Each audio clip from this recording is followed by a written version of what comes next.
Hello everyone, welcome back to the channel. Hope you are doing well and fine. And in today's video, I'll be showing you a guide on how to use Gemini to buy crypto. So without wasting any time, let's just jump right on the video and make sure to watch this video till the end and follow the steps as well. Now the first thing that you need to do is just simply open up your Gemini app. And once you're inside here, be sure to be logged into your account as well. And once you're logged into your account, what you need to do is simply select the crypto that you want to buy.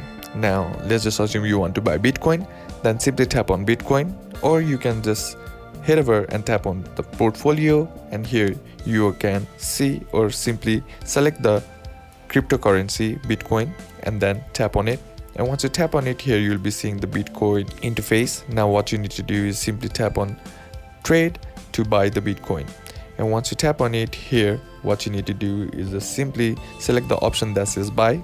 And once you tap on it, all you gotta do is enter in the amount that you want to buy, or simply select the option that says select sell max.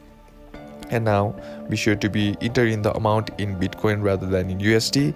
And once you are done with that, tap on review order.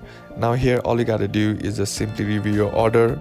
And now in order to confirm your order, what you need to do is simply swipe up and swipe to confirm. And that's basically how to use Gemini to buy crypto. And that's it for today's video, guys. Hope this video was useful to you. Leave a like if you did, comment down below what the next video should be on, consider subbing to the channel. Thank you for watching. Bye bye.